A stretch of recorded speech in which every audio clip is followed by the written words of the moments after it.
नमस्कार विद्यार्थी मित्रांनो, आज आपण भारतीय संसद या पाठातील संसदेचे कार्य याविषयी अभ्यास करणार आहोत। तर मागील पाठामध्ये आपण लोकसभा, राज्यसभा याविषयी अभ्यास केलेला होता। तर या पाठामध्ये आपण आता भारतीय संसद यातील संसदेचे कार्य काय असते याचा अभ्यास करणार आहोत। तर संसदेचे कार्य, पहिलं कार्य आहे कायदा निर्मिती। लोकांचे हित आणि त्यांचे कल्याण साध्य व्हावे, संविधानातील उद्दिष्टांना प्रत्यक्षात आणता यावे म्हणून संसदेला अनेक नव्या कायद्यांची निर्मिती करावी लागते। त्याचबरोबर कालबाह्य झालेले कायदे रद्द करावे लागतात आणि काही कायद्यामध्ये योग्य तो बदल करावा लागतो। कायद्याची निर्मिती प्रक्रिया संविधानाचे आपण म्हणतो जे स्पष्टीकरण असते त्यानुसार संविधान ही आपली प्राथमिक आणि मुख्य जबाबदारी पार पाडते। तर संविधानाचे जे संसदेचे कार्य आहे हे कार्य ठरवून दिलेले आहेत। कायद्याची निर्मिती करणे हे काय संसदेचं मुख्य काम आहे। तर कायदा निर्मिती कशासाठी करायची असते, तर जनकल्याणासाठी कायद्याची निर्मिती ही करणे अपेक्षाप्रद असते।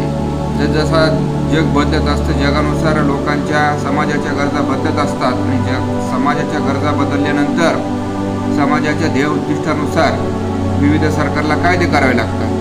मग समाजाच्या ध्येय उद्दिष्टांच्या मध्ये जर एखादा जुना कायदा अडकाठी बनत असेल तर त्या कायद्यामध्ये नष्ट करणे किंवा बदल करणे हा सुद्धा अधिकार संसदेला असतो। कारण संसदेमध्ये आपण म्हणू शकतो की लोकनियुक्त सदस्य असतात आणि सर्व काही लोक भारताच्या जडणघडणीच्या प्रक्रियेमध्ये किंवा कायदा निर्मिती प्रक्रियेमध्ये सहभाग घेऊ शकत नाही। भारताची लोकसंख्या 130 कोटीपर्यंत आहे। तर एवढ्या लोकांना या प्रक्रियेमध्ये सामील करून घेणे या अशक्यप्रद बाब आहे। म्हणून संविधानाने अधिकार हा संसदेला दिला आहे आणि कायदा निर्मिती करणे या संसदेचे काय आहेत मुख्य अधिकार आहे। त्यानंतर मंत्रिमंडळ नियंत्रण। तर संसदेमध्ये लोकसभा, राज्यसभा असते।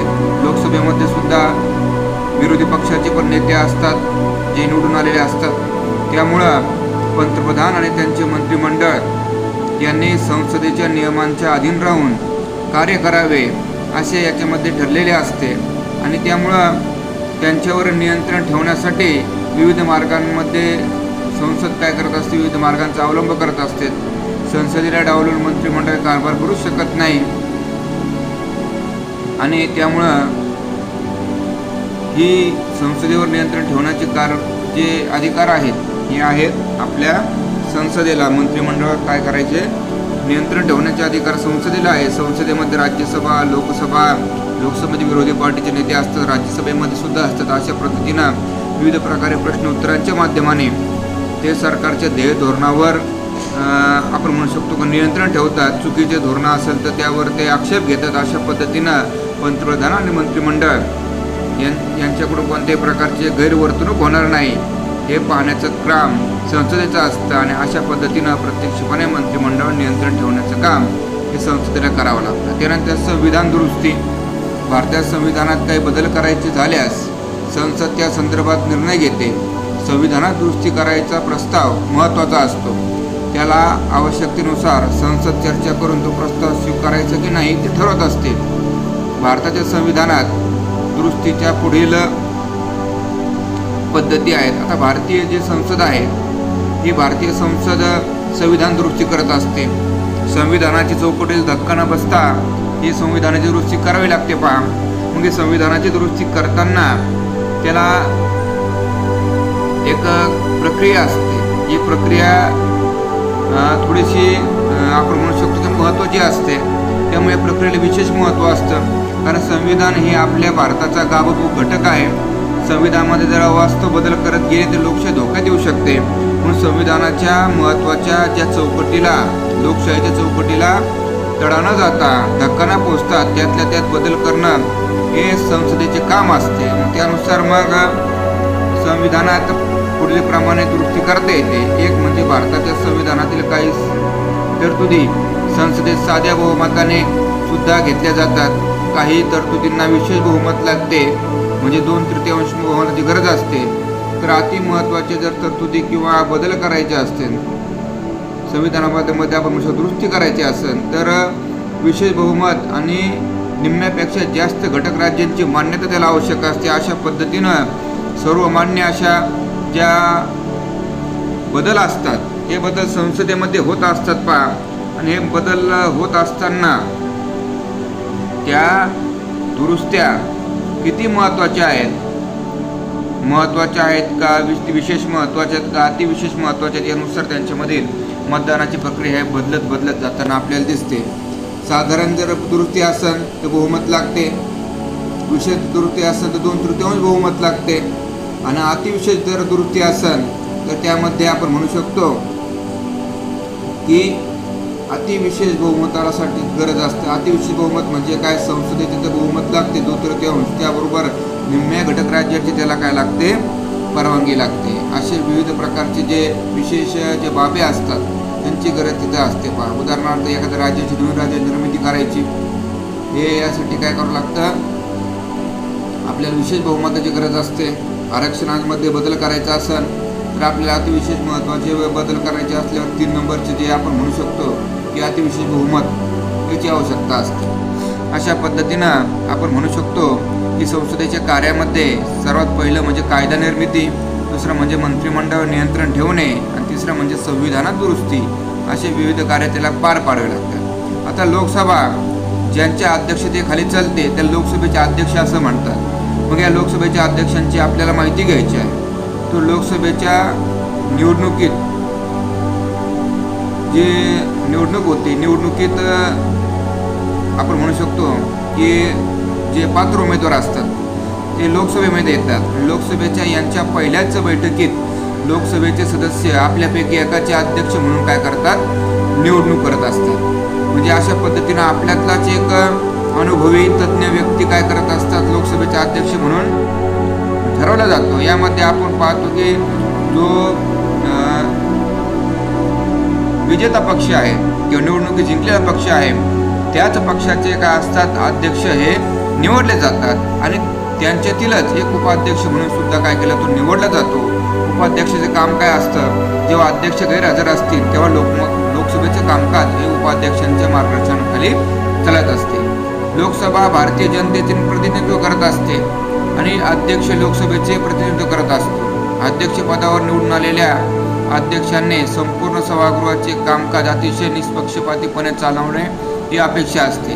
लोकसभेच्या सभासदांना, लोकप्रतिनिधींना त्यांच्या हक्काची आणि विशेष अधिकारांची जपवणूक करणे हे काय असतं, लोकसभेच्या अध्यक्षांचं काम असतं. त्यांची जपवणूक या अध्यक्ष करत असतात. तसेच सभागृहाचे कामकाज सुरळीत चालवणे हे सुद्धा अध्यक्षांचे दुसरे काम असते. तसेच जी लोकसभेची जी प्रतिष्ठा आहे ती प्रतिष्ठा राखणे हे सुद्धा काय आहे, त्यांचे काम आहे. आणि त्यानंतरचं जर काम पाहिलं तर कामकाजाविषयक जे नियमांचा अर्थ लावून त्यानुसार कामकाज व्यवस्थित चालवणे हे महत्त्वाचं काम आहे. आता कामकाजाविषयी जे संविधान आहे, संविधानामध्ये एकाच कलमाचे अनेक विविध आपण म्हणू शकतो की न्यायालयानुसार आपण म्हणू शकतो की त्याचे विविध अर्थ निघतात. मग त्याचे योग्य अर्थ काढणे आणि या योग्य अर्थानुसार आपण म्हणू शकतो की संसदेचे कामकाज चालवणे हे काम लोकसभेच्या अध्यक्षांचे असते पहा. म्हणजे अशा पद्धतीने आपण म्हणू शकतो की लोकसभेचे अध्यक्ष हे आपण म्हणू शकतो की लोकसभेच्या सर्व सदस्यांचे हक्क आणि विशेष अधिकारांचे रक्षण करते. त्यानंतर लोकसभेचे कामकाज सुरळीत पार पाडते, सभागृहाची प्रतिष्ठा राखते आणि कामकाजाविषयी नियमांचा अर्थ लावून त्यानुसार ते चालवणे हे त्यांचे काय असते, काम असते. त्यानुसार राज्यसभेचे जे सभापती असतात त्यांचे सुद्धा काय असते, तेवढेच महत्त्वाचे काम असते. तर राज्यसभेचे जे अध्यक्ष असतात हे पदसिद्ध असतात. पदसिद्ध असतात म्हणजे त्यांची निवडणूक केली जात नाही.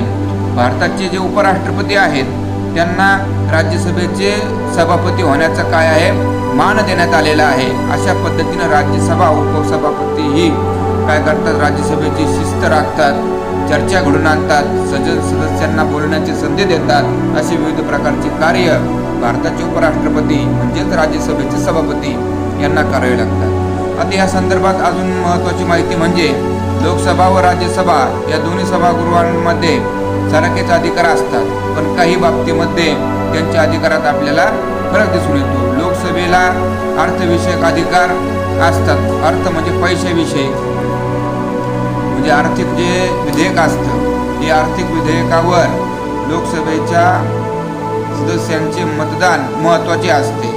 त्या पद्धतीनं राज्यसभेला सुद्धा एक विशेष अधिकार असतात. त्या अधिकार म्हणजे राज्याची सूची असते त्यातील काही विषय राष्ट्रहिताचे वाटले असल्यास राज्यसूचीतील विषयांवर ते केंद्रामध्ये म्हणजे संसदेमध्ये सुद्धा कायदे करण्याचा अधिकार काय असतो, राज्यसभेला असतो. कारण राज्यसभेमध्ये आपण पाहिलं की अत्यंत महत्त्वाचे आणि विविध प्रकारच्या क्षेत्रातील जे नामवंत व्यक्ती असतात ते ह्या राज्यसभेमध्ये असतात आणि राज्यसभेमध्ये अतिशय राजकीय क्षेत्रातील गुणवान आणि वयाने असे वृद्ध असे किंवा अनुभवी व्यक्ती असतात. त्यामुळे ते त्यांच्या विचारानुसार राज्यसूचीमध्ये असणारे विषय जे राष्ट्रहिताचे असतील त्याला केंद्र सूचीमध्ये घेऊन त्याच्यावर कायदे करू शकतात. आता पहा, जेव्हा भारताचं सरकार चालवलं जाते तेव्हा भारताच्या सरकारचं आपण म्हणू शकतो की लोकशाही असल्यामुळं सत्तेचं विकेंद्रीकरण केलेलं आहे. विकेंद्रीकरण हा आपल्या लोकशाहीचा गाभा आहे. एकाच्याच हातात सत्ता दिलेली नाही आहे. केंद्रामध्ये केंद्र सरकार काय करतं आहे, सत्ता चालवत आहे.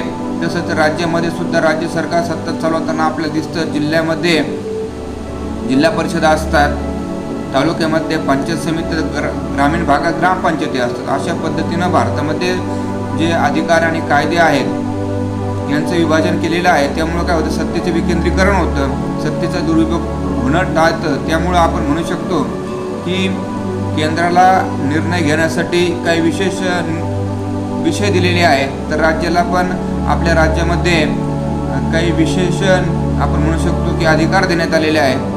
त्या विषय अधिकाऱ्यांना किंवा विषय दिलेले आहेत त्या विषयावर राज्य सरकार काय करू शकतं,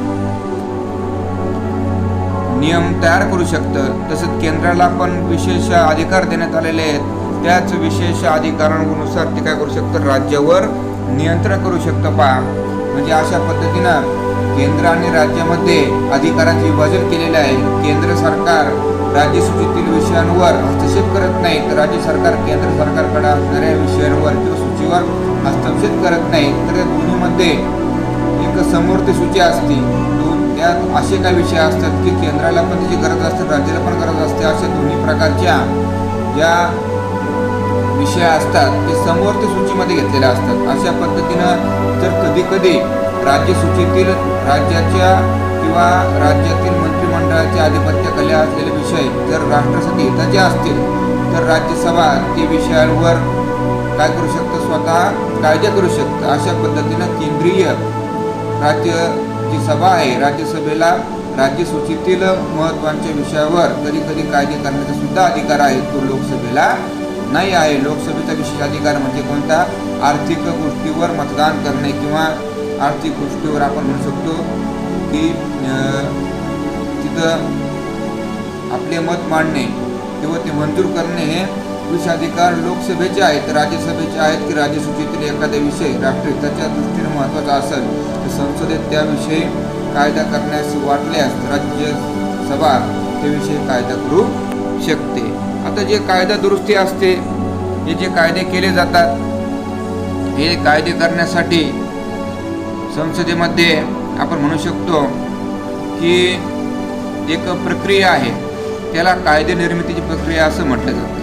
तर आपल्या देशात संसदेला कायदे करण्याचा अधिकार देण्यात आलेले आहे. कायदे तयार करण्यासाठी विशिष्ट पद्धत स्वीकारली आहे. त्या पद्धतीला कायदा निर्मिती प्रक्रिया असं म्हटले जाते. तर पहा, कायदा निर्मिती प्रक्रिया म्हणजे काय, कायदा तयार करण्यासाठी आपल्या भारताच्या लोकसभेने विशिष्ट प्रकारची एक कायदा प्रक्रिया निर्मिती केलेली आहे. त्याला कायदा निर्मिती प्रक्रिया असं म्हटलं जातं.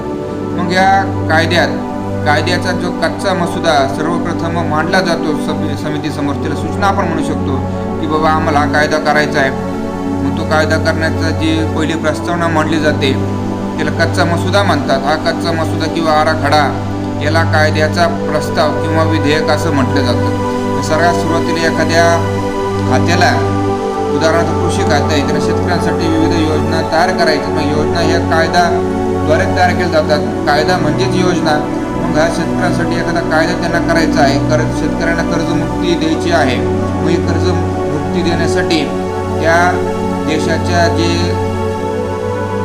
आपण म्हणू शकतो कृषी खातं आहे, कृषी मंत्री आहे, त्यांना संसदेमध्ये कर्जमुक्तीच्या नावाने एक कच्चा मसुदा तयार करावा लागतो आणि तो सर्वात प्रथम आपला संसदेसमोर मांडावा लागतो की संसदेमध्ये संसदेची कारवाई सुरू झाल्यावर, अधिवेशन सुरू झाल्यावर त्या कृषी मंत्री काय करतात, प्रश्नोत्तराच्या काळात, शून्य प्रहाराच्या काळात सुरुवातीलाच काय करतात की आपले ध्येय धोरण सांगतात, आपला कच्चा मसुदा समोर ठेवतात की मला काय करायचं किंवा आपल्या सरकारला काय करायचं आहे, जनतेला आपण म्हणू शकतो की कर्जमुक्ती करायची आहे, त्यांना कर्जमुक्तीचं एक योजना आणायची, याला जी प्रस्तावना म्हणते याला कच्चा मसुदा असं म्हटलं जातं. मग हा मसुदा ठेवल्यानंतर त्याला कच्चे विधेयकसुद्धा म्हटले जाते, त्याला विधेयकसुद्धा असं म्हणतं, मसुदा किंवा विधेयक असं म्हटलं जातं. मग हे विधेयक समोर ठेवल्यानंतर संसदेच्या सभागृहात सादर केली जाणारी विधेयके ही दोन प्रकारची असतात, एक म्हणजे अर्थविधेयक आणि एक दुसरं म्हणजे सर्वसामान्य विधेयक. अशा पद्धतीनं हे संसदेसमोर मांडले जातात आणि विधेयकाचे दोन प्रकार असतात, अर्थ म्हणजे पैशा बाबतीतले विधेयक आणि सर्वसाधारण विधेयक. विधेयकाचे कायद्यामध्ये रूपांतर होण्यासाठी आपण म्हणू शकतो महत्त्वाची प्रक्रिया असते, त्यामध्ये पहिले वाचन, दुसरे वाचन, तिसरे वाचन अशा पद्धतीनं कायदा निर्मिती होत असते. ही प्रक्रिया आपण नंतर पाहणार आहोत. म्हणजे अशा पद्धतीनं आज आपण लोकसभा अध्यक्ष, संसदेचे कार्य, लोकसभा अध्यक्षांचे कार्य, राज्यसभा अध्यक्षांचे कार्य आणि संविधान दुरुस्ती, तसेच संविधानामध्ये कायदे निर्मितीची प्रक्रियेची सुरुवात आपण आज पाहिली.